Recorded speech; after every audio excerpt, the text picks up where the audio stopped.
So good morning and welcome everyone to our second part of our webinar series. My name is Nikelia Gregoire-Karai. I am a technical specialist with the Inter-American Institute for Cooperation on Agriculture. And I work with ICA's, for short, it's ICA, IICA, and I work with ICA's Agricultural Climate Action and Sustainability Program. And the Caribbean Climate Responsive Agriculture Forum, which we call for short the CCRAF or the CCRAF, includes countries from all the way from Belize, Suriname, Guyana. We have Trinidad and Tobago. We also have St. Vincent, Grenada, Saint-Lucia, Barbados, Dominica, Antigua and Barbuda, St. Kitts and Nevis. We have Jamaica, the Bahamas. Also, we have Haiti, and today we are collaborating with the French territories of Martinique and Guadeloupe. And so, before we start, just a bit of housekeeping. And so you could rename your Zoom and put the country that you are from, or in the chat, you could put the flag or just write the country you are from. We would be grateful that you would mute your mic so that when persons are presenting, we do not get too many disturbances. Please feel free to turn on your camera so we could see you. We will have question and answer components, and so please feel free to either type your question in the chat or you could use the raise hand function and then you could speak. We would love that you would speak so we could hear, the various accents across the region. We will be recording the session, and so that will be shared with you towards the end of our session today. Lola, who is the manager of the Interreg CarNet'Adapt project, will share with you where all the recordings and the PowerPoint presentations and the reports can be accessed, both in French and in English. And so, as I mentioned, we are doing a collaboration between the French and the English-speaking territories. And so we do have interpretation available. And so for persons who speak English, please go to the English channel. And you will see the interpretation looking like a small globe. Please select that and select English. And for the French-speaking persons, please go to the French channel. If you remain in the open channel, you may not get the translation.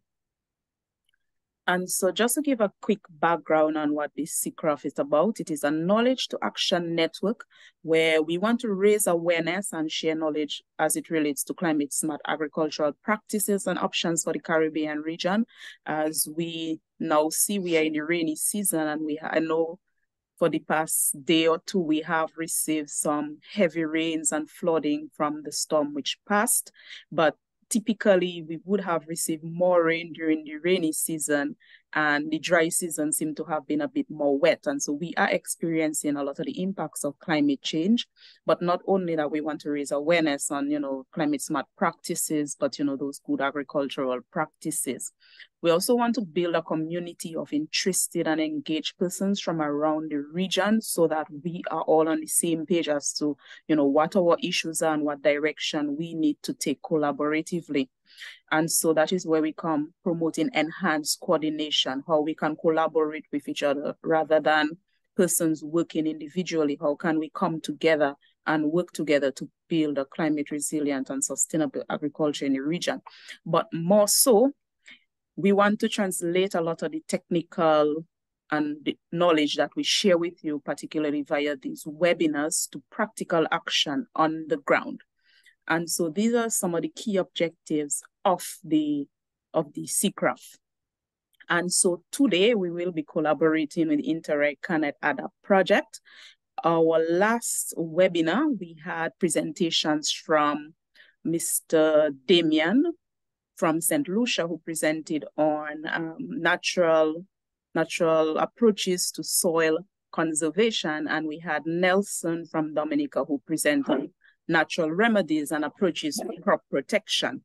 And so today we will be looking at risk management solutions for supply shortages. And today our English-speaking counterparts will learn some of the experiences of what are the various actions that the French territories have been doing when they are faced with supply shortages. And so We will have today Mariana Martel, who is the coordinator of sustainable territories with ADEME Guadeloupe, to give us a bit remarkable of a background on the ADEME, the Interreg CarNet'Adapt project. And we have with us Dominic Zami, who is CEO of PTL Agro in Guadeloupe, as well as Yannick Bock, who will be giving us a presentation. Both of them are from Guadeloupe. And we will also have Céline Calles, I hope I'm pronouncing that correctly, sorry, who is the manager of the environment and agriculture with Denel in Martinique. And so, Mariana, I pass on to you so you could give us a briefing on the introduction of the participants. But before I do that, while Mariana is coming on, I'm just going to send on your screen a baseline poll that we would like for you to just take a few seconds to answer for us. Thank you. Mariana? Yes, thank you, Nikilia. Good morning, everyone. Welcome to this webinar. I'm Mariana Martel, coordinator of the Sustainable Territories at Division at ADEME, the French Ecological Transition Agency, leader of the CarNet'Adapt project. ADEME is committed to the fight against global warming and resource degradation. Our missions are to advise, support, and finance projects. CarNet'Adapt is a project funded by the Interreg 2014-2020 program with ICA as partners, of course, but also CARDI, Unite Caribbean, and Synergil. The goal is to create a network to adapt the agriculture and food sectors to climate change on 4 islands, Saint-Lucia, Dominica, Martinique, and Guadeloupe for phase 1. The network was officially launched on September 27. In 2023, as part of phase 1, the action carried out aimed to 1, the increase of technical skills. This webinar is a part of them, for example. 2, the promotion of innovative projects like the mapping of projects. 3, the emulation of ideas and feedback like seed visit, for example. And 4, the co-construction of the network, notably through workshop. For your information, a closing seminar for the phase 1 will be organized in November in order to take stock of it and see what needs to be improved, deepened, modified, or added in addition. This webinar is organized as part of the Caribbean Climate Responsive Agriculture Forum. In continuous improvement, we will ask you a few short questions at the end of the webinar to see if it met expectations. Our presentation material will be available on the CarNet'Adapt website, like it was told before. Lola Tupper, the project manager, will be put it on the chat shortly, or I think it will. She did it already. With no further ado, I will let Mr. Dominic Zami, the executive PTL Agro of Guadeloupe, talk. Have a very good seminar. Thank you, Dominic.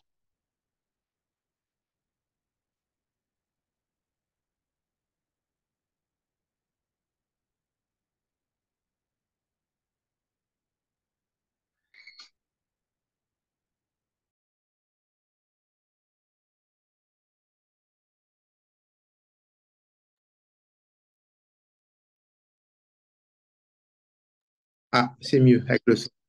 C'est mieux avec le son. Le son était coupé. Okay, it's better with the sound. The sound was cut, sorry. So can you hear me? Hello, can you hear me? Yes, we can hear you very well. The sound was cut. So good morning. Thank you to receive me. I will, so Adem asked me to make a presentation about my project. So I introduce myself. I'm Dominique Samy. I represent the company PTL Agro. PTL Agro is a project which is based on agro-processing. This is an agro-processing factory. I am a business leader in Guadeloupe, and I'm a manager of a kitchen and a caterer and a restaurant. So I am at the same time a restaurant owner and caterer, and I've been so since 7 years. And we have a big kitchen, and we produce a lot. And we wanted to use local products such as yam, sweet potatoes, and we realized it was difficult to supply for this product at the level of the farmers, but also at the local level, because prices were too high or the supply was not regular. So we had to source from Costa Rica or other foreign countries. And so that's why we decided to launch this product, PTL Agro. It means transforming, processing local products. So this is a factory aiming at producing products based on sweet potato, cassava, banana, and breadfruit. And we also use every vegetable product. And so we offer cut produces, so in fresh and frozen product, and also we work on processed products like flours, and also frozen products, and also pastas. So we really want to work on every local product. And when I began to do a market study, the questions that were raised were the following.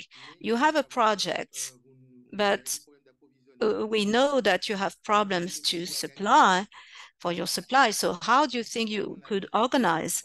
And when we saw this, we began to work on the question of PTL Agro, and we position in an international context, and we want to create a high value for food. So at the national level, because of the EGalim law favoring local economy and good food and healthy food, the EGalim law requests every school to provide 50% of local products and 50% in organic food. And in Guadeloupe, for now, it's impossible to provide this ratio because 80% of our food products are imported. So now our agriculture is only mainly banana and sugarcane, and so we want to position in favor of this project. And at the local level, we will also implement the PAT, which is the territorial food programs. But Mrs. Buck will talk about that. So you have to know that today Guadeloupe needs to become sovereign again in terms of food sovereignty, because 80% of Guadeloupean food is imported. And at every global crisis, like the Ukraine crisis, we have problems to supply. And also for the during the COVID period, there was no possibility to have some boats entering Guadeloupe, and we had some problems for the pork. And so we had to organize with farmers, which suggested some baskets of food for people to be able to feed them. And so we wanted to find a solution for that. If tomorrow we will have such a crisis again, how can we react? And so the politicals were thinking about, have thought about this question. And at the level of PTL Agro, we did some research to know how we could get a supply. And so we began to do some surveys among the farmers to see how we had a problem of organization in the farming sector. The farmers say that they don't have enough supplies And when they produce some food product, they don't have a market to sell the stock. And so they prefer to produce in small quantities in order to be able to sell the stock. And the other problem is the price. We realized that the imported products are less expensive, much less expensive than the local products. For instance, the Costa Rica yam is 1.80 euros, but the Guadeloupean farmer will sell it at 2.30 euros a kilo. So they also have a problem to sell to the restaurants, sell the products to the restaurants, because they have much more expensive products. And the third problem also is that they are not structured and organized. And today, apart from the CCA, these are big cooperatives or organizations which gather the farmers, but a lot of farmers don't want to enter these groups, and they prefer to go and sell on the markets. And so that's why we decided to work with us. So hence the creation of our own sector, food sector, in order to supply our factory. And we have to know that today the farmers want to live from to be able to earn a living from their resources, from their products. And so they want a price which is accessible to all. And so we decided to work with them on a regular price, a fixed price, which will be renegotiated every 3 months. And today we have around 20 farmers with us. And for PTL Agro, we want to create value, a value upstream and downstream of its agro-processing units. So we have banana, sweet potato, manioc, so cassava and yam. And so for this, we created and breadfruit. And for this, we created this association. And we want to limit the entrance fertilizer as far as possible, as much as possible. And so we have created a small group of farmers who have gathered to create an environmental and economic group of interests, and the aim and to ensure good quality of our products, and also to prevent the impact of climate events. And we have created a partnership agreement with the farmers of our network. And the aim also is to join the PAT, the Territorial Food Programs. And so every farmer has to sign this convention, this partnership agreement, in order to ensure a price.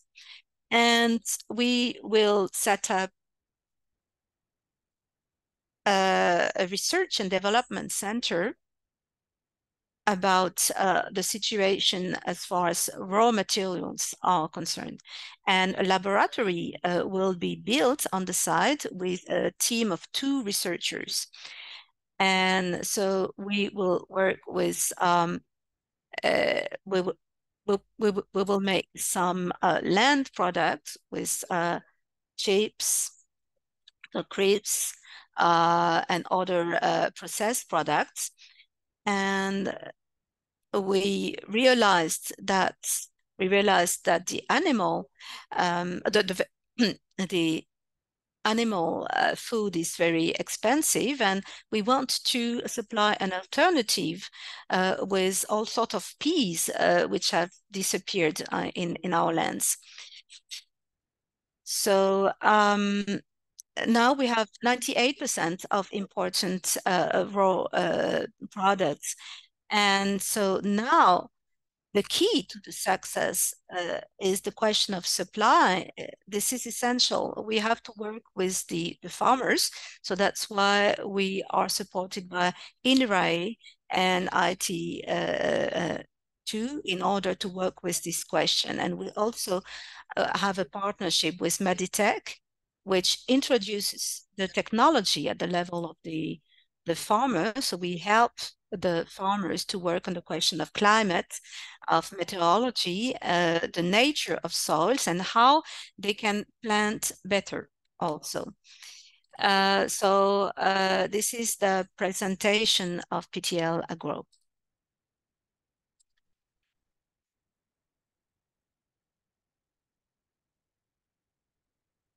Hello? Hello? Hello? Yes, Marianne, I could hear you. You could go ahead. Thank you very much, Mr. Zame. Okay, maybe, was it too short? Maybe I went too fast. I'm sorry, maybe I spoke too fast. Was it okay? Maybe there are 2 slides that we can go back to. Yes, we were speaking about energy consumption and storage management. Yes, of course, the energy topic is very important because we know for the climate, for the sake of climate, yes, we want to have a green plant. So we are going to use, of course, solar panels. And we'll also have a solar dehydrating in order to dehydrate with solar energy. And of course, we'll use the recovery for rainwater. And about the plant, also, we asked ourselves what we are going to do with all the peels. So we're going to use all the peels from the various produce and fruits. And so we'll turn it into animal feeding, and we'll also use it for the plant itself, for the energy for the plant itself. So we are really trying to work on a circular economy. Other questions? Yes, me.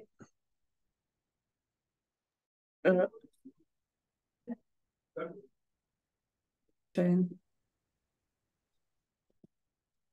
Yes, the production chain, as I explained, we have 3 levels in the project. First, the plant is processing everything, all the products. And okay, we also created an association where we're going to gather all the stakeholders, all the farmers, and we will support them. And we'll sign an agreement with them. So in this agreement, they commit to give us a certain number or a certain amount of vegetables, and we'll give them a fixed rate that will be revisited or re-estimated every 3 months. So we're trying to really have a constant and a solid partnership with these producers, and everything with produce and fruits.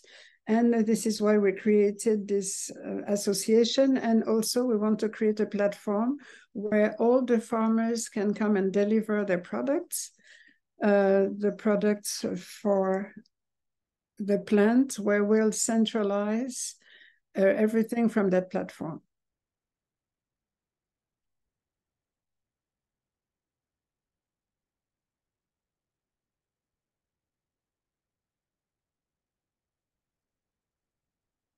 Okay, thank you. Yes, I think I will leave the floor to Mrs. Buck.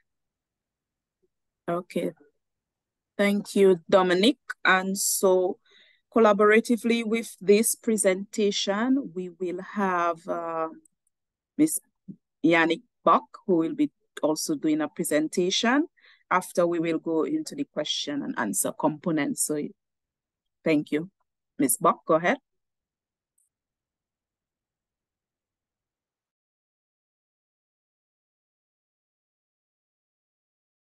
Yes, good morning to all. I am a project manager at the North Grander agglomeration. So I'm going to try to present this territorial partnership agreement.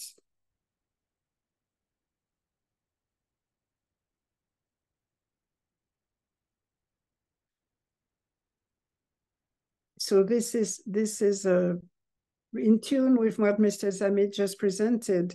First, just to give you some context, we are a public establishment of intercommunal collaboration. We're in the north of Guadeloupe, and we represent 5 towns and a total of 56,000 inhabitants.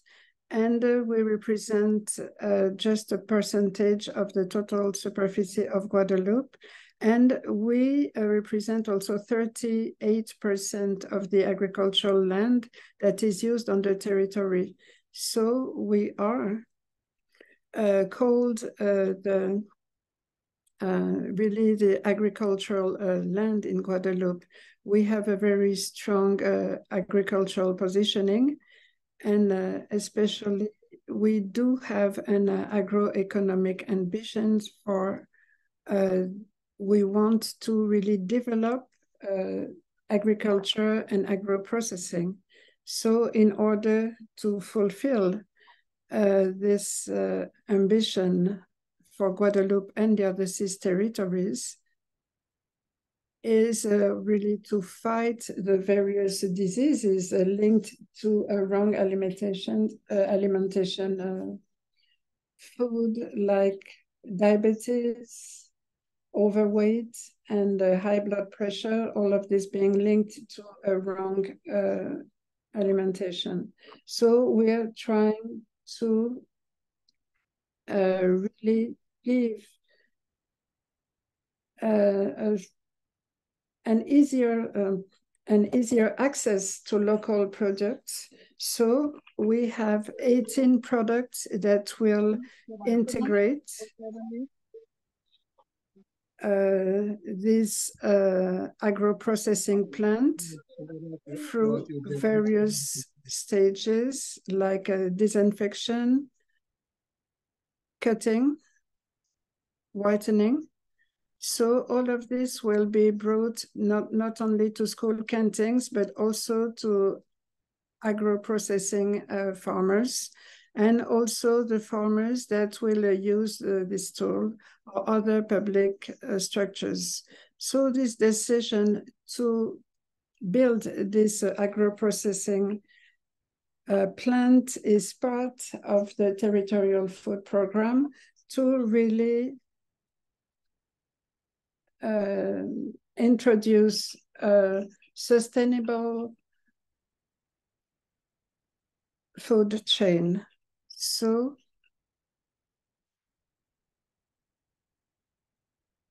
this food project has been labelized in the framework of the National Food System in 2020.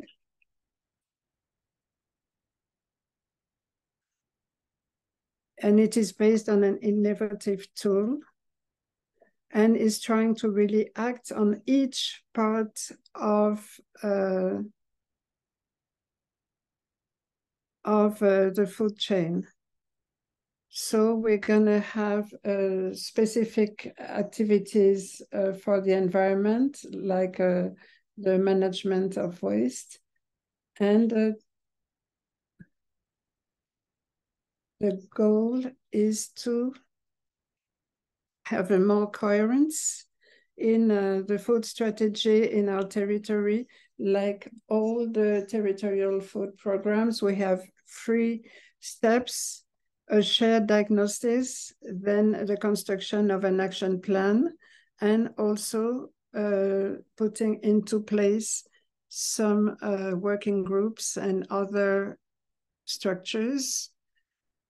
In the co-construction of this territorial food program, we had a seminar in January 2023 in order to prioritize 34 action sheets around 4 main themes: agricultural production, economic development, collective restoration, as well as some transversal sheets.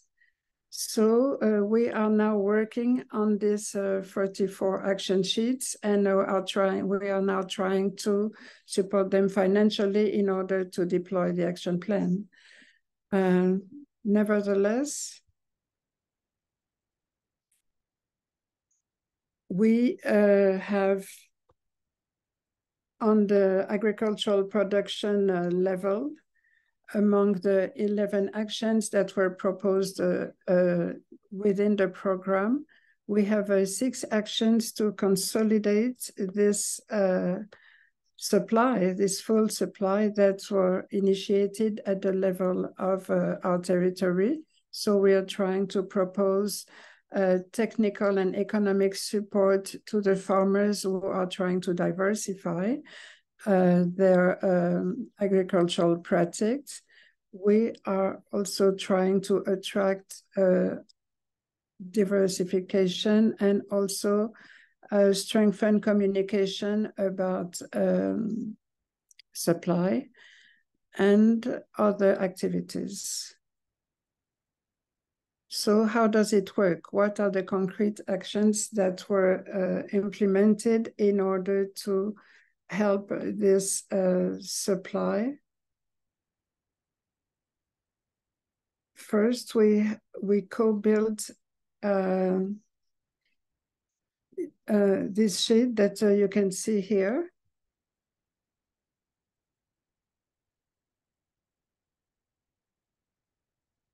And these guidelines are trying to see the various qualities of the products, how they can be processed by our plant, and also the various environmental criteria, because we are aiming at the school food programs, so we have to comply with the EGalim law, who wants to have certain standards for the provision for providing food to these various schools. So all of this will be part of the call for tenders. Another activities that we have implemented is creating an association of producers. We need to gather all the various farmers in the territory, on our territory, so they can not only supply our plant, but also other agro-transformers, agro-processors, because it's difficult to have a very sustainable and equal provision and supply. So we are working with various producers, but also some associations on the territory who want to integrate this mechanism. We are supporting them for the planning, engineering, budgeting, and also vocational training. Other activities like creating events to present various innovative solutions to the farmers.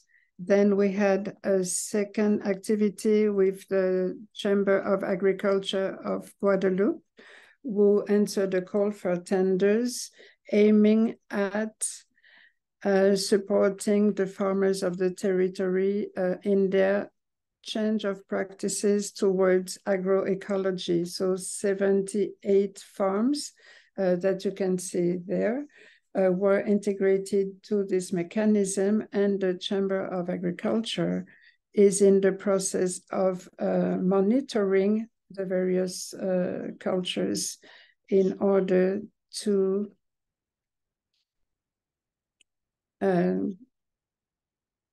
spread these activities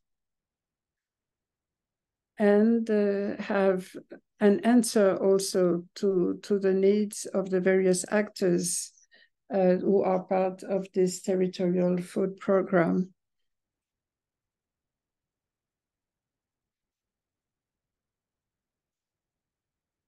And we want to support this agroecological transition and enable the professionalization of these farmers. We also going to have other interventions, such as who are part of the support to economic development, especially by fostering agro-processing. So the first stage would be to improve knowledge of the agro-processing center and identify its needs in order to create research and development programs that will be really effective and that can be shared. And this will be done in partnership with INRAE. And to conclude, I would say that the structuration of these various avenues with Technical Institute, Chamber of Agricultures, and providing all these tools will contribute to facilitate and ensure the food supply of agro-processing plants. And these activities will be carried by the Partage Lysine Centrale of North Grantor. So that was my presentation. I would just like to add that the plant that we're opening, is gonna provide products that are ready to heat up, ready to cook. And this is, I think, an important part of this supply for North Grantor. If you have any questions, I'll be happy to answer. Thank you so much, Mrs. Bock. And thank you, Mr. Zami, for your presentations that are nicely completed each other. So as Mrs. Bock said, now we can have questions and answer. 2 questions were written in the chat already. Noemi, yes, we have a question from Manuel Gérard about the location of the project. Can you tell us more? Can you be more precise? I think it's about PTL Agro. Can you tell us where this is located?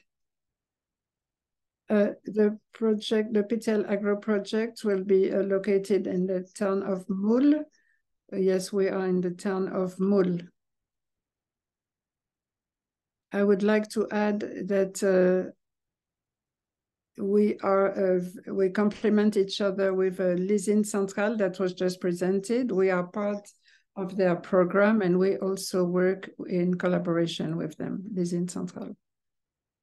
Thank you, Mr. Zame.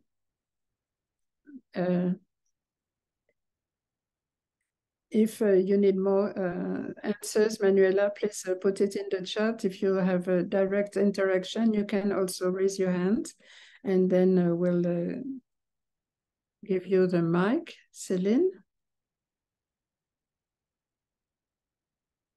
Yes, I just wanted to know about PTL Agro.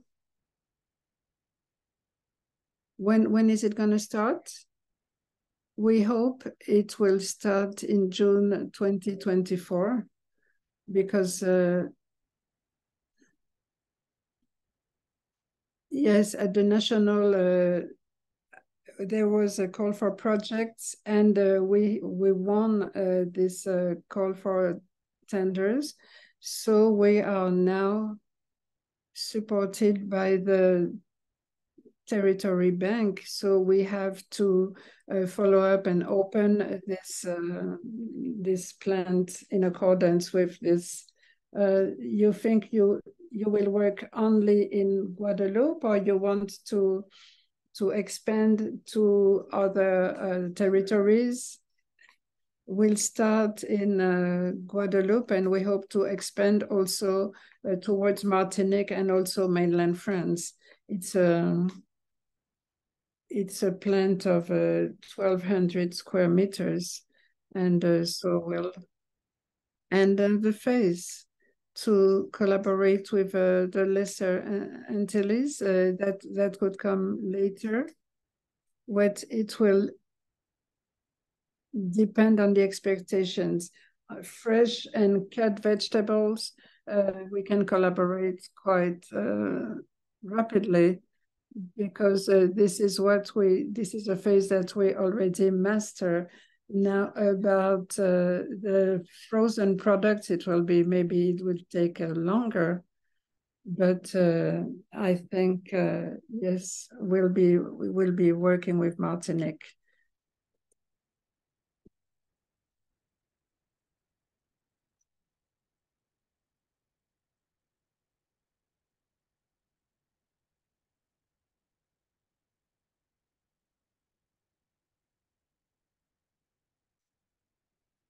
Sur le chat.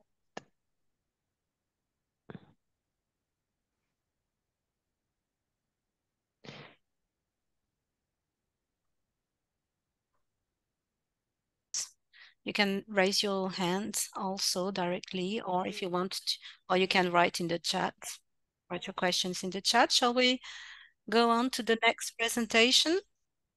We still have 1 minute. If you want to ask a question, do not hesitate. The English speakers also do not hesitate to ask a question if you have some questions about this topic, which is treated probably differently in the English-speaking territories.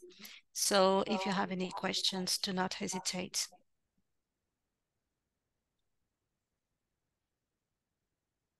Okay, so no new questions. Maybe they will come at the end. Do not hesitate and continue to say it, to raise your hand or to ask the question in the chat.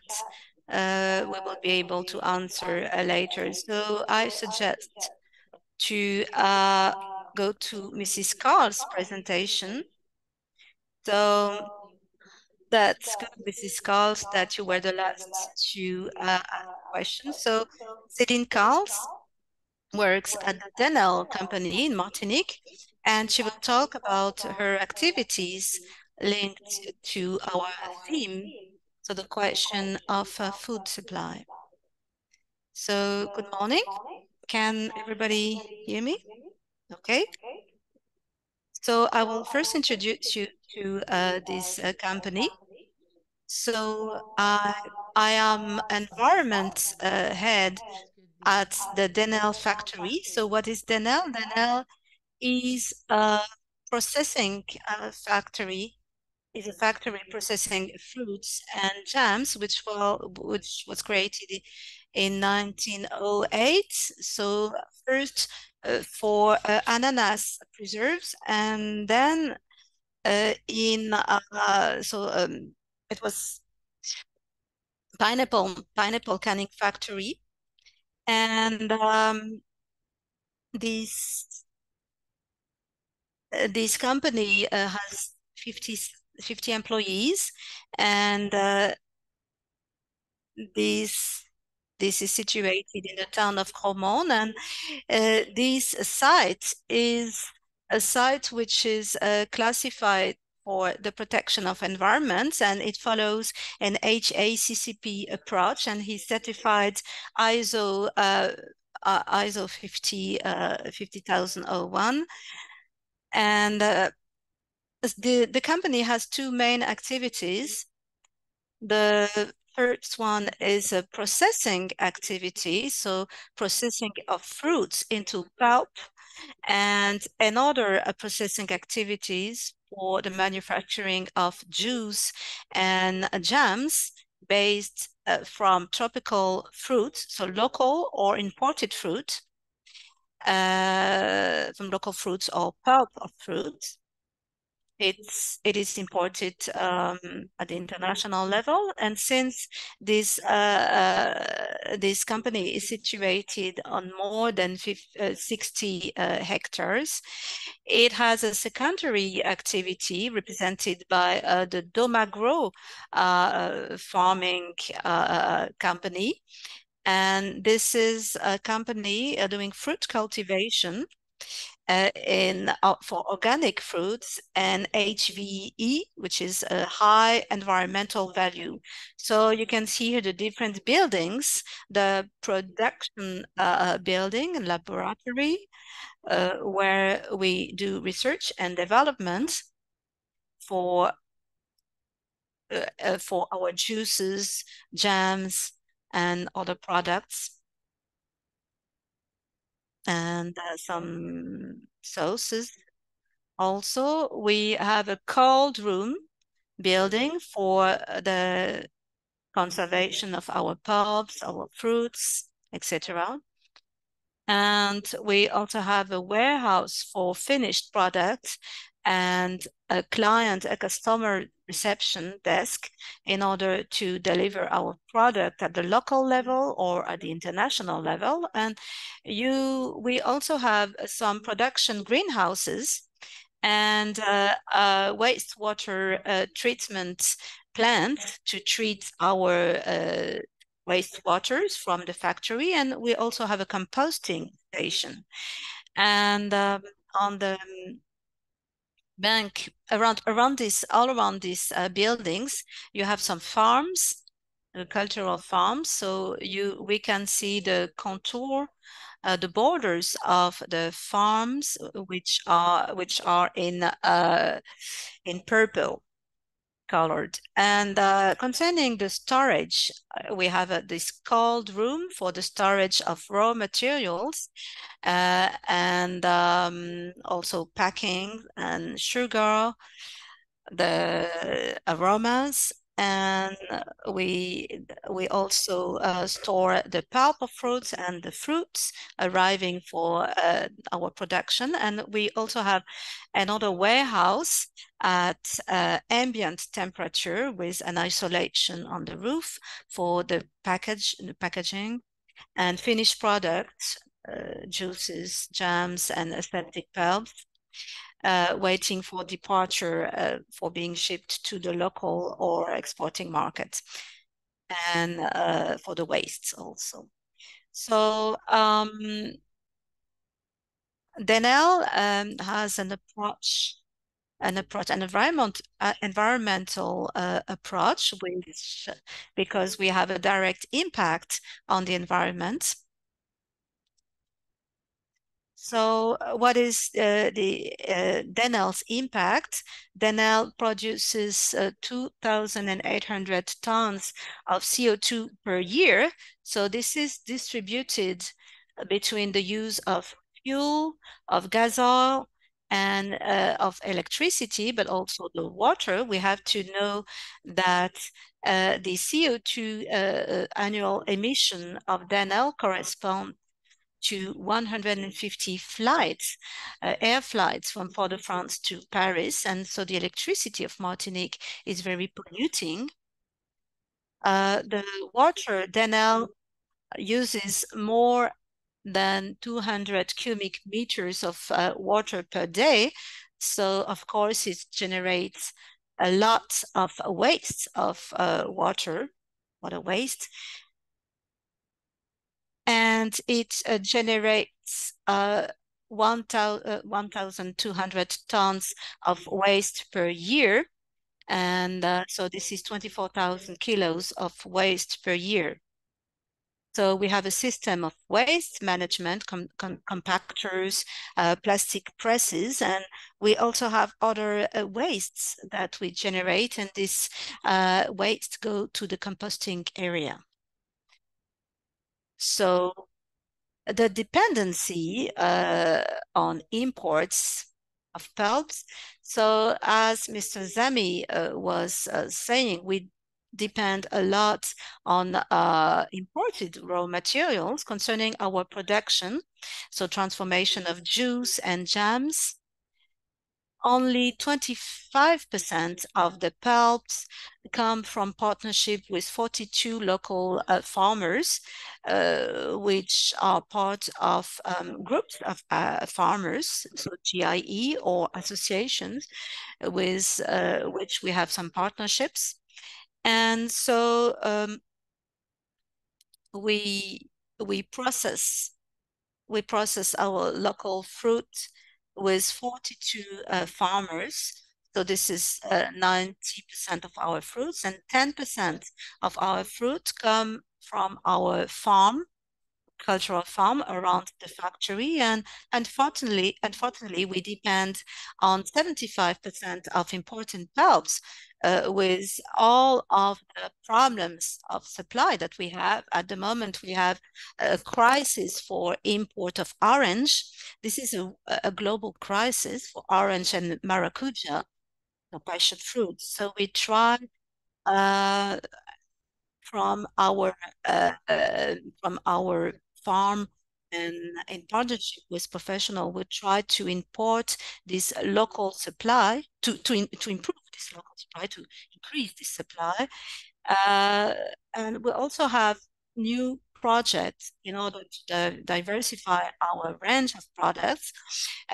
We have products with a high value added from like cocoa, coffee, vanilla, and also mangosteen, and so which are remarkable trees. And so we use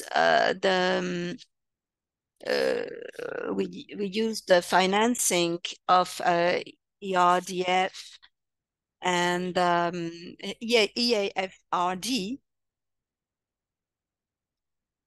and other financiers, and so we try to orient, to focus on plantations which have a high value added for Danelle. So concerning the management of our waste, since 2010, we have created a wastewater treatment plant for the waste for our the water from our juices. And so this water is treated by our plant with constructed wetlands planted with paradise birds flowers. And so this water comes back to the environment. So this is retreated before. And so we have the plan to reuse it for our farm. So this project is in progress. And so this step progress was financed by the EAFRD and the Office of Water of Martinique in partnership with the COTRAM. So the treatment of organic matters from the factory and the waste from the farm goes to the composting area, and that's this composting is fed and then reused on our farms and on our organic fields. And so we have the agreement, the organic agreement for pineapples. And so this is a way of reducing our dependence on entrance. So we are less dependent from the outside. And concerning our waste, we are in an approach of decarbonation at the scale of the group, because Danelle is part of a group called Antilles glass, so Antilles ice cream. And so we want to think about the instructions, new instructions about bottle stoppers united to the bottles that we will implement, and concerning, and also the instructions about the glass recycling.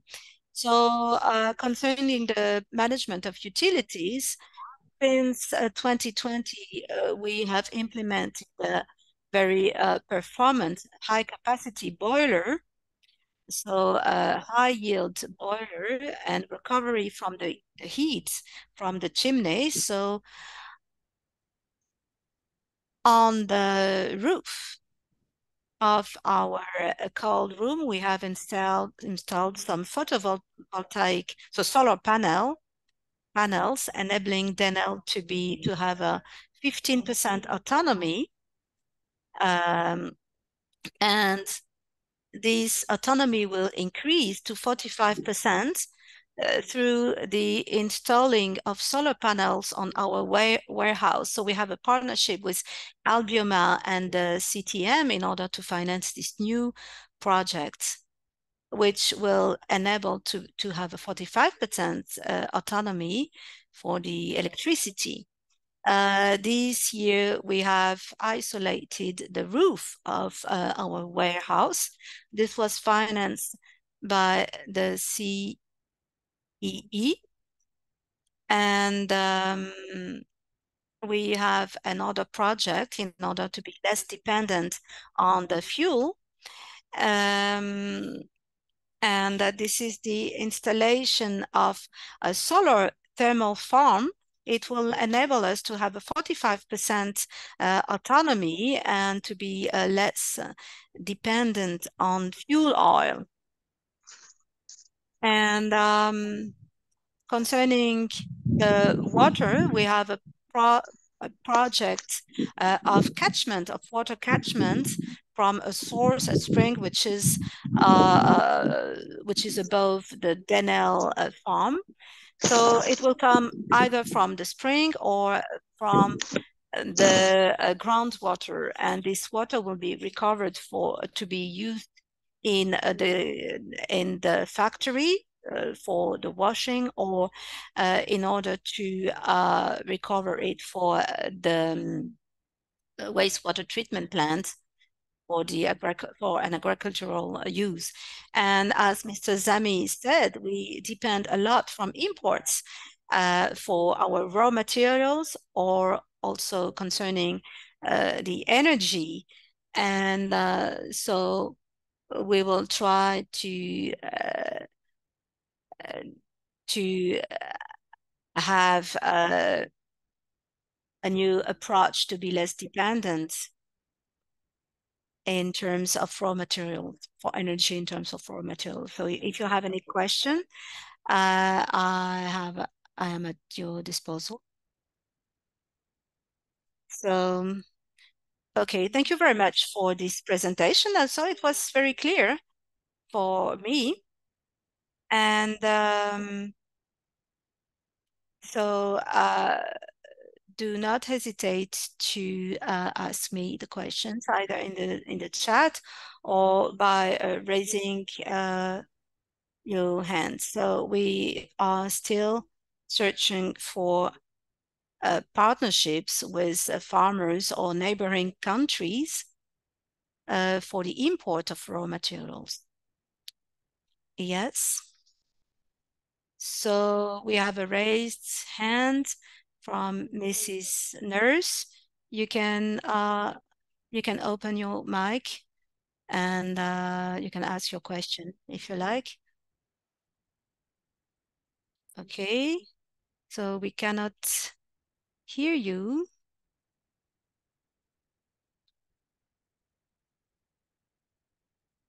So you have the mic, which is open. Can you speak? Hello, good morning, everyone. I just want to say congratulations. You have presented a very comprehensive plan the plant is in terms from research right through to processing, storage, and packaging. It is an ideal situation that we would want to have in this part of the Caribbean. I'm speaking from St. Lucia, that you cater for every aspect, and it is done at one location, which means that your standards, that is easy to comply with your standards, and the issue being is that of the supply. In the Caribbean here, we have a lot of fruits and vegetables that goes to waste. So the pulping and the dehydration of such, and you are using alternative source of energy. You are looking at ways to reduce your water, the cost, the fuel cost, the fuel consumption. And I see it as what you presented as one of the ideal way going forward for other countries, including St. Lucia. So thanks for the presentation.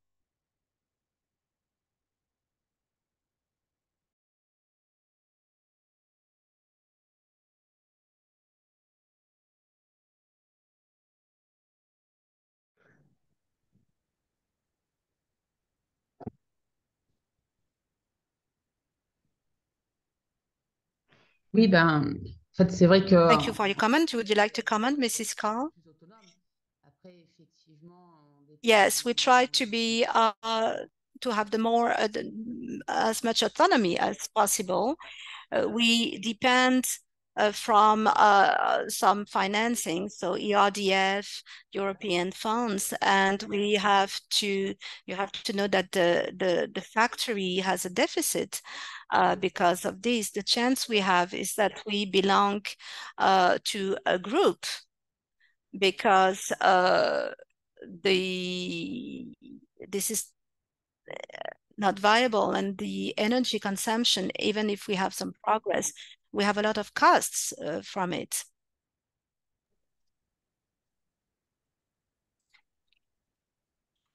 Thank you. Thank you very much, Mrs. Nurse. If you have anything else you would like to say, if not, somebody else raise their hand. Fanny Perrault, yes, you have the floor. Can you hear me?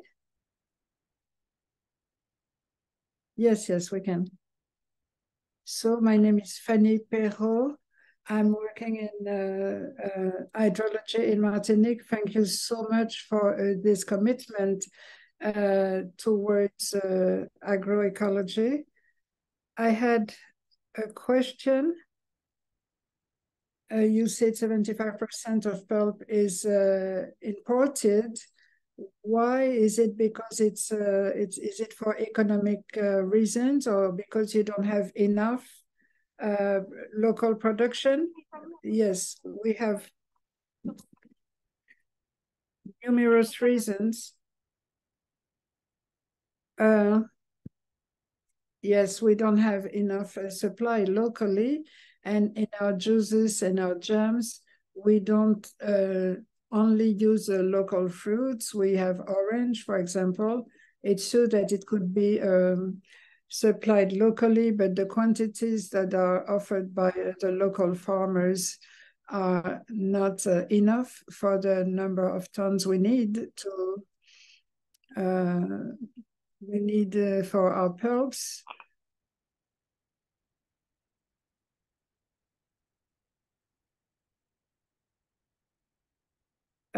Also for apple pulps, but generally we're trying not to depend on this imported pulps. We're really trying to rely on local fruits, but we don't have enough fruits in Martinique to have enough pulp for orange and maracuja, for example. Yes. Yes, I just wanted to thank you for the answer. Are there any programs with the territorial collectivity in Martinique and with ADEME? So because you could be actually a really nice solution for the farmers, it's true that with the programs like FEADER or France Agrimer, for our farm, for our own farm, and also we want to plant more golden apple. We want to plant maracuja for our Domagro plant, our Domagro farm, so we don't depend so heavily on imported pulps. But what we would like to achieve is our agricultural partners, we would like for them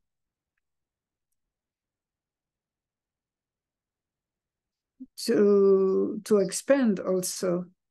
We are fully aware of the climate hazards, and it's true that it's a real problem. For example, for maracuja, it doesn't impact as much sugar apples, but for maracuja and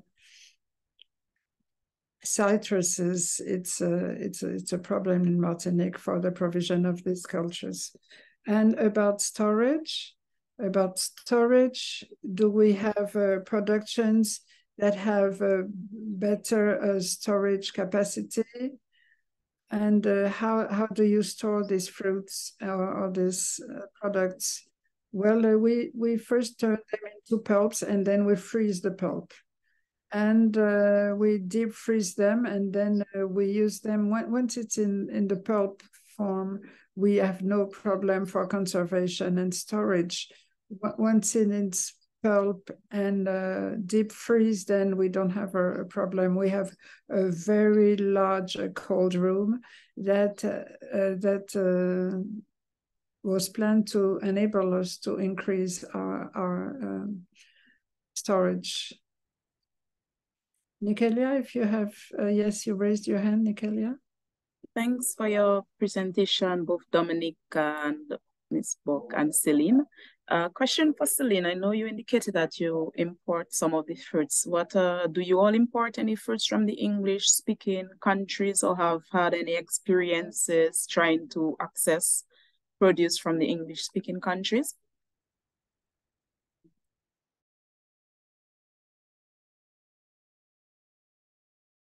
We don't import fruits. We only import fruit pulps, and it's true that we don't have partnerships with English-speaking territories in the Caribbean.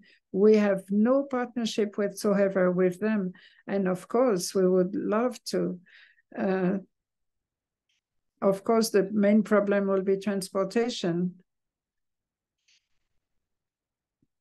And also in which form we can get them. Can we get the pulp, or do we have to import fruits? This is what we need to study.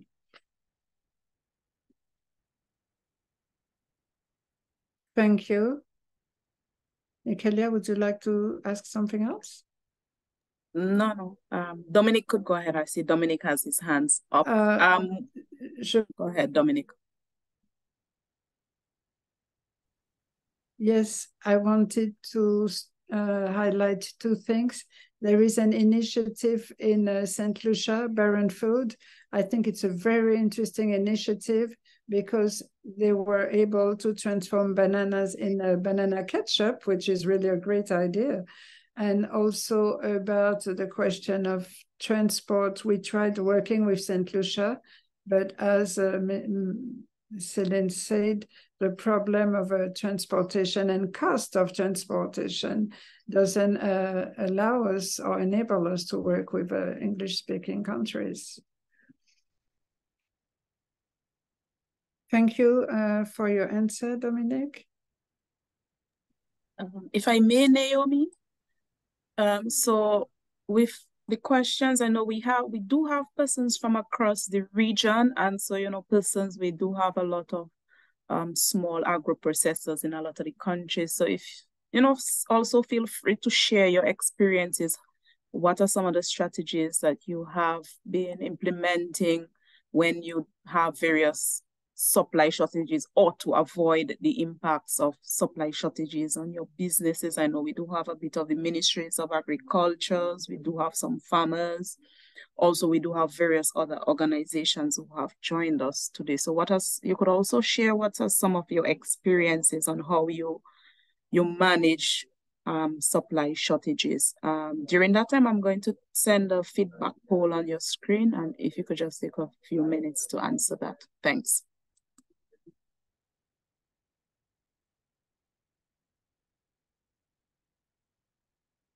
Do we have anybody from Trinidad, anybody from Dominica who would want to share any experience? We also, I know we have Barbados, we have persons from St. Vincent.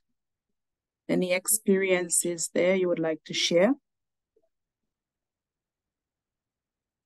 Yes, Kathy, go ahead.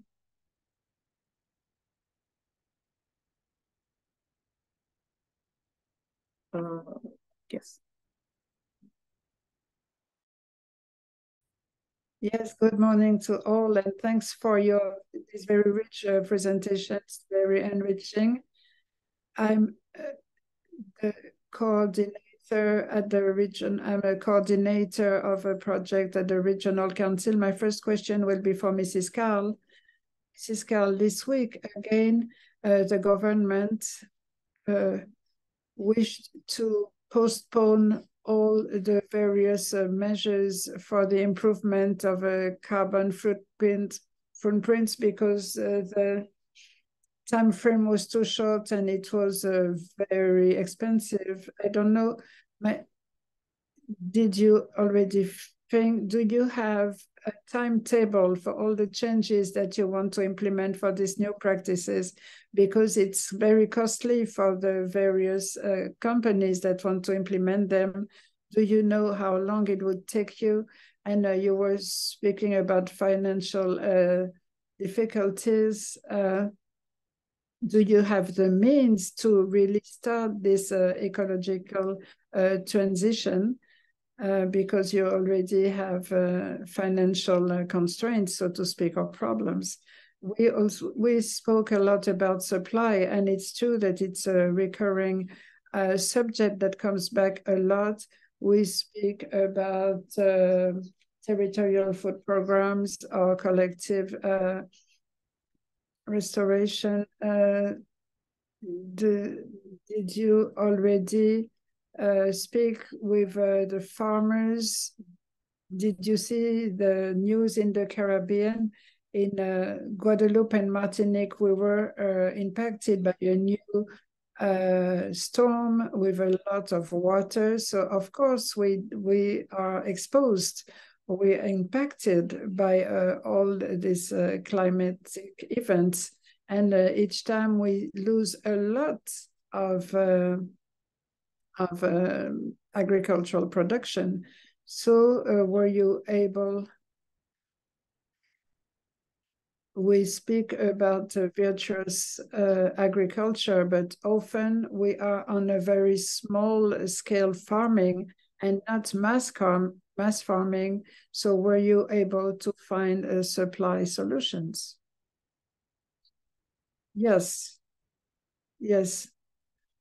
About decarbonization projects, as I said, we are part of a group, and the whole group is thinking together to enter in this dynamic of self-sufficiency and the decrease of carbon products use. So we're thinking about our packaging, we're thinking about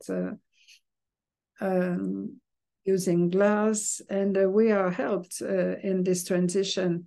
And it's true, we are going in this direction.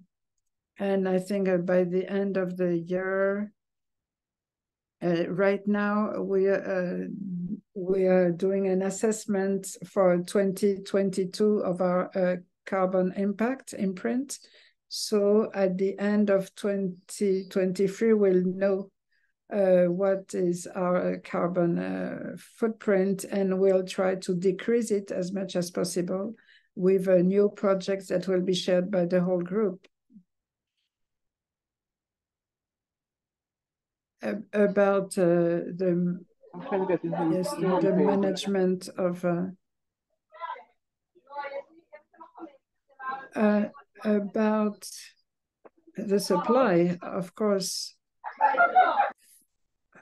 for us, we would love to work with local producers. So we have regular meetings with the farmers, and we are trying to find as many producers as possible, as many farmers as possible who could supply us with local fruits. I'm speaking about local fruits, about the pulps of orange and apple.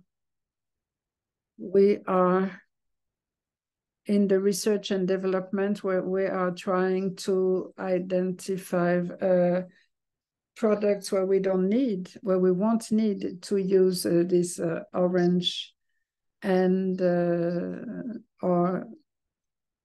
so we're developing products using like 100% of golden apple or 100% guava, for example. Thank you.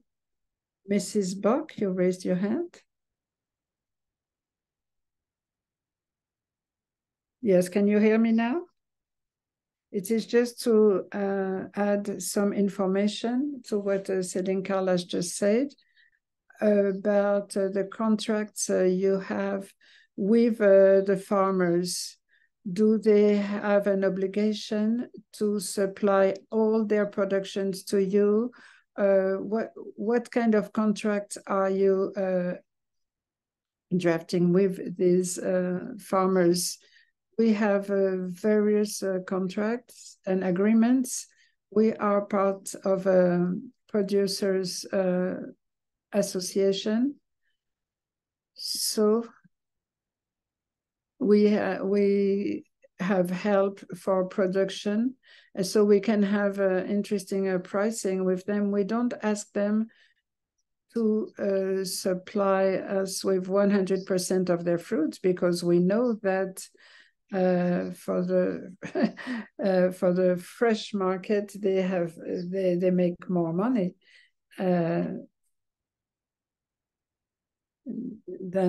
so we don't have this approach to ask them. We have a yearly contract where we ask the farmers to provide us with a certain amount of tons, and this is an agreement, and during the year they have to provide us with this amount. But what they do with the rest of their culture, we have no, we don't. And about their, and also some just some people who don't want to waste their fruits, you know, like regular people. We don't want to waste their fruit, so they just bring it. They just bring it to our plants. Yes, thank you for your answer. How do you manage the supply logistically? Do you have some planned delivery? You spoke about like regular people that bring you some fruits. We do have a person in charge for the supply who is in a close is working closely with the person in charge of production. So he's the one who is managing actually the timetable. And they do have our planning. All these people, they have our yearly timetable. So they actually come to us and say, okay, now the golden apple season is starting. And also we are trying to adapt our timetable to the seasons. For the juices and jams, for example, of course, we take into account the seasons for each fruit.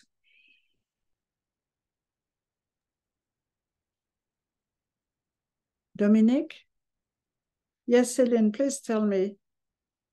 You said that some like regular people just bring you their products, but here we say that we have to account for what we call traceability of this product. No, we don't do only organic. We don't do only organic production. We also do regular production. And we also have very regular controls and monitoring, because we have some organic products, and we have a very distinct chain for organic products, and for the traceability and tracking, we do have monitoring for organic products, we do. There is also a question raised about regulations. The possibility to transform, yes, the possible. Can we transform a product at a later stage?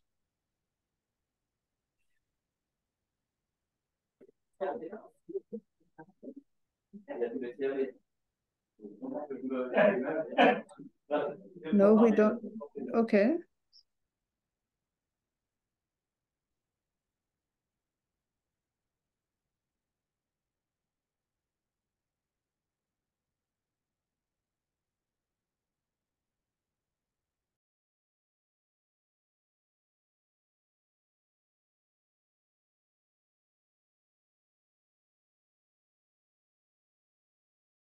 So we have a question from Amanda Mackenzie. Okay.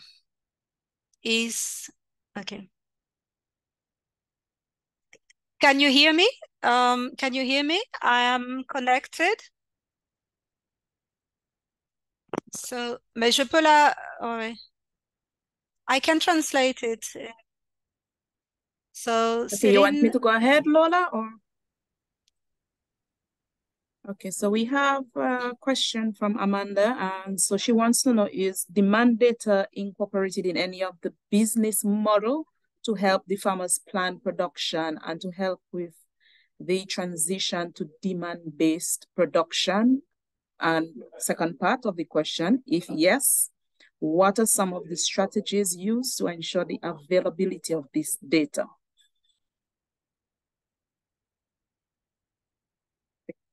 For Celine.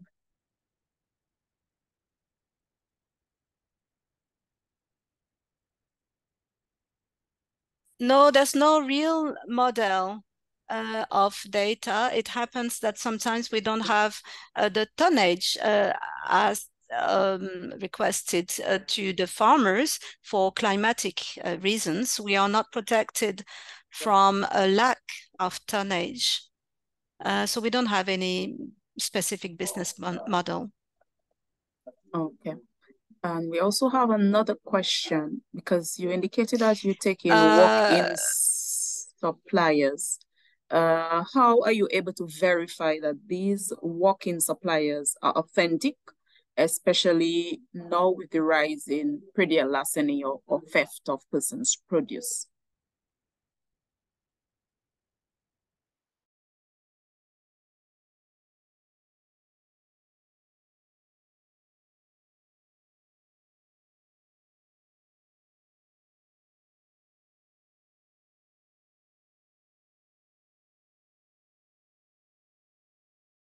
Are you talking about the farmers, or the farmers, or the physical people? Because the physical farmers, people, yes, like the persons that walk in on the day and provide you with the produce, how do you know it comes from their farm and they did not steal it? As in many other countries, we have a bit of a problem where persons steal produce and they sell it. Video.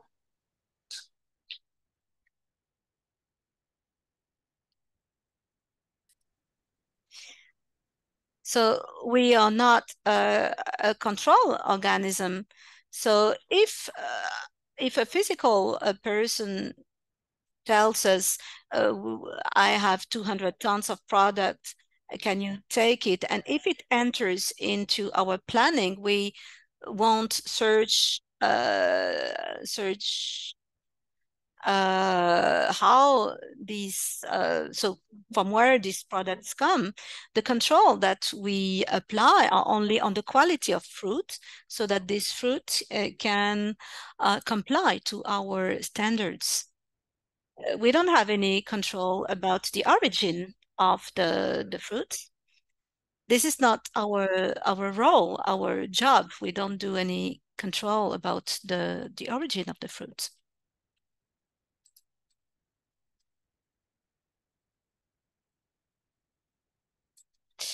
We have another question of Mrs. Buck. So it's more a comment on this.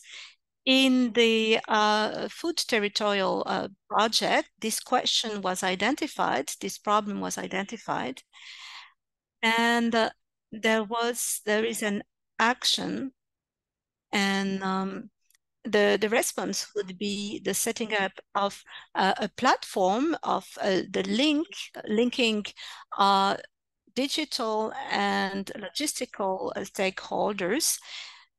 And this digital platform would establish a link between the agro-processors and the gardens. And but the condition will be an identification of the plots of lands and a description of what is possible in order to have a traceability. And this digital platform could also be a basis for the contract between the two actors. And this could be a logistic platform in order to facilitate the collection of this fruit by professionals. So we hope that we will be able to make a call for interest in order to launch this project. And but this project could be disseminated at the scale of the other Caribbean countries and French territories. This would enable to have this traceability, and in order to reduce the waste in private gardens. Thank you.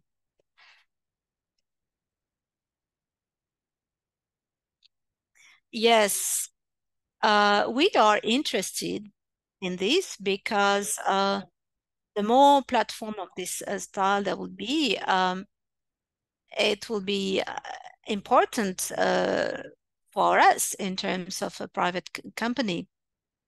I know that in Martinique, through the ademe, there was such a project to assess the food waste at the level of the agricultural plots of lands, but also in private gardens.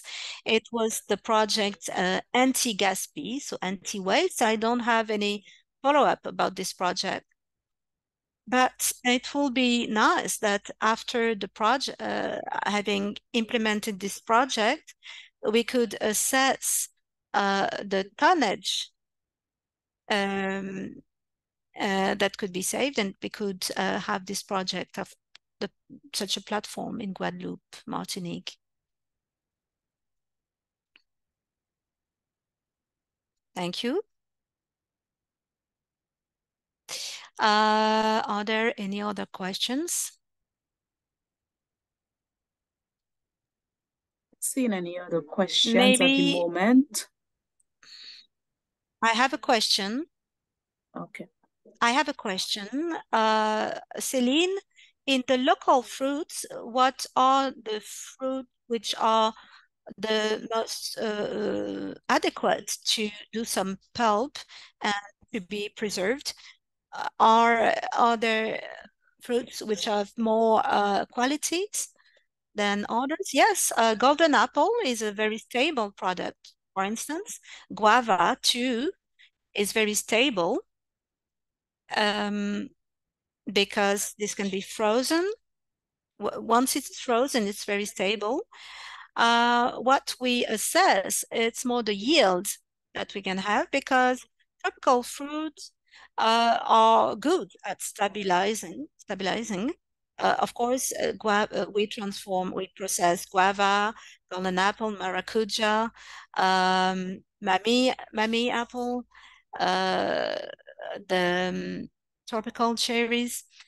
But for instance, mangosteen is difficult to process, and we won't process it. So all the products that enter in the factory and that can be processed into pulp are stable products for the follow-up. And the other products, mangosteen, etc., to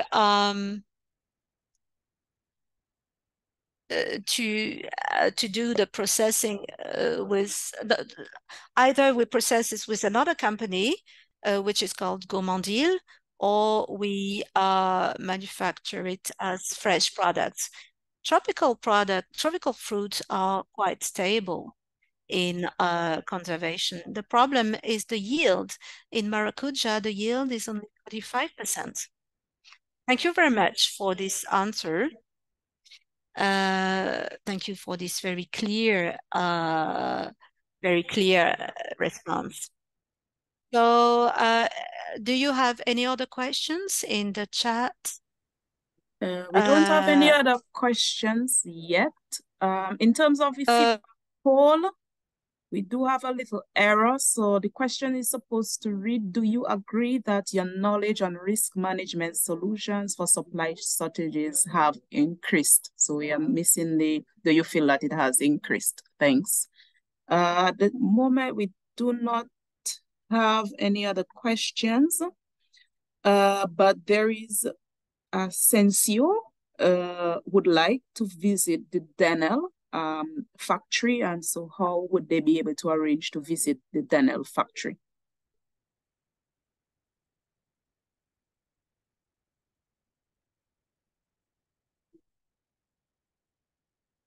The Denel factory is open to visits,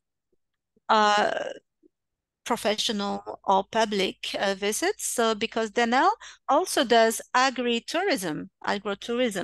I didn't specify this in my PowerPoint, but we can receive the general public and also professionals during meetings on specific projects like energy project or agricultural topics. So it can be organized. If it's professional, it can be organized. If it's public, you have to see on our Facebook network. You can type usine Royale, so Royal Factory, or Denel agro-touristic visits, and you will have the planning. And we have a guide explaining our environmental and agricultural approach on this website. So Shirley Ramsey has her hand raised. If you want to ask a question, Shirley. Good morning. I'm in Antigua. I heard you spoke about transportation of movement of these fruits pulp. In Antigua, we have a very large wasting of mangoes. And of course, we have also soursop growing here and cashew nuts. These are some of the main things that, especially the mangoes, seeing as we have it at least 4 times per year as a season. How can we come together, or is there anyone in Antigua that you're in contact with that can actually help us to get some of these produce to you?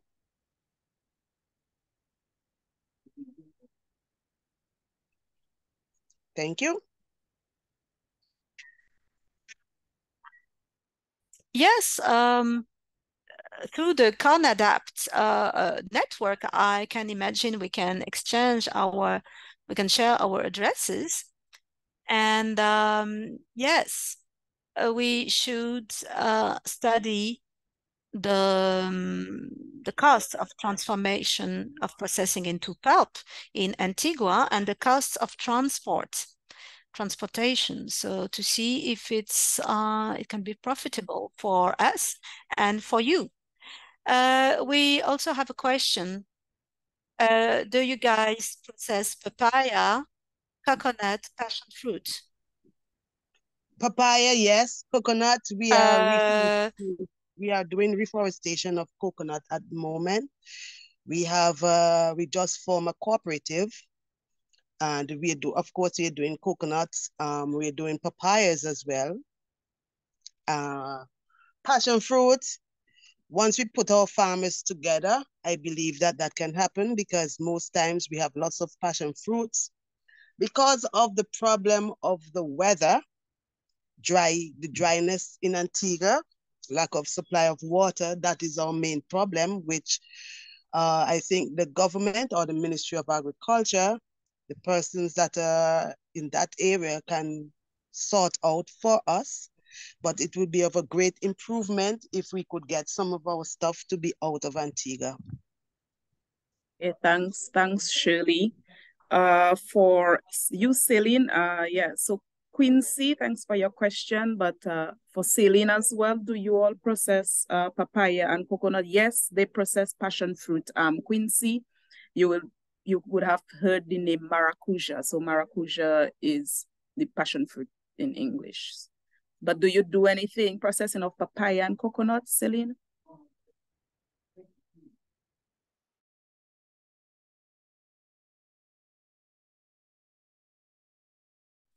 In jam, yes, in jam. We process it into jam. Okay, so Lola Coconut. has placed the link for Denel, so you could visit their website to see some of the work that they're doing. And for persons in Martinique, or if you're visiting Martinique, you could always do a site visit with Denel to see, you know, what's going on at the factory. So I do not see any other questions. So I would like to say thanks to our presenters today. We would have had Dominic, Yannick, and Celine.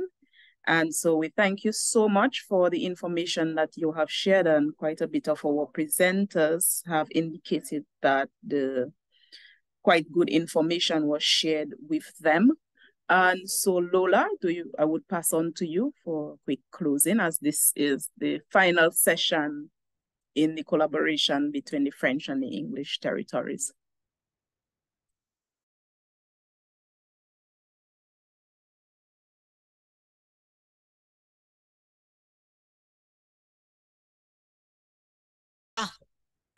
Thank you very much, Dekelia, sorry. And a big thank you to Mrs. Carl, Mr. Zami, and Mrs. Buck for these very relevant presentations and very complimentary, and to have taken the time to answer the questions of our participants. And as Nekelia said, in the framework of CarNet'Adapt, we have planned 2 technical webinars for 2023, and there will be others also on this topic. And we have mentioned it several times that we will put online, and we will share the presentations on the internet, on the website of CarNet'Adapt. So I will share my screen. You will see if you can see it. And so you will see the presentations with the access to the replay in English and in French, and the different presentations as well as the assessment of these sessions. Just you can see the result for the last webinar. It was on natural approaches of culture protection and soil conservation. And so this is it. So CarNet'Adapt, we were talking about it, and Mariana was talking about it in her introduction. This is a project which plans not only these technical webinars and the sharing of technical information, but also the networking with the Caribbean network of adaptation to climate change on agriculture, and so we will go to Saint-Lucia with some participants for a study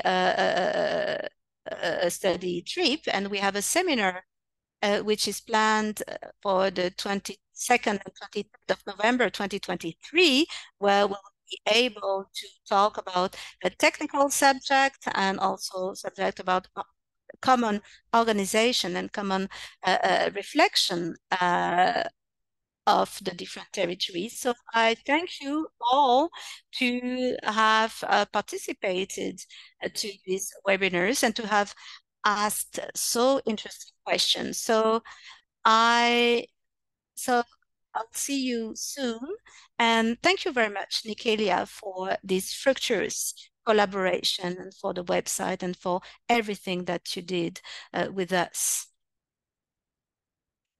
And for your work. You're most welcome, and thank you for the collaboration with your team, yourself, Noemi, Mariana, and of course, Monsieur Roche. It's always good working and getting that collaboration with the French territories. While, we English, with French, we are right next to each other. We experience similar climatic issues. And of course, we would have seen that yesterday, day before the passing of the storm. And so wherever possible, if we can continue sharing those experiences and continue working with each other, and how we can further build on the agriculture sector. So we are very happy for this collaboration and looking forward to continuing.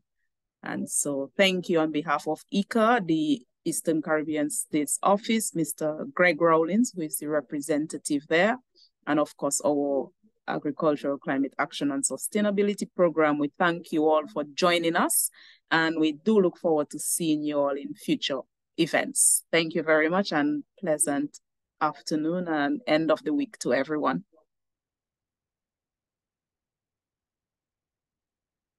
Thank you very much.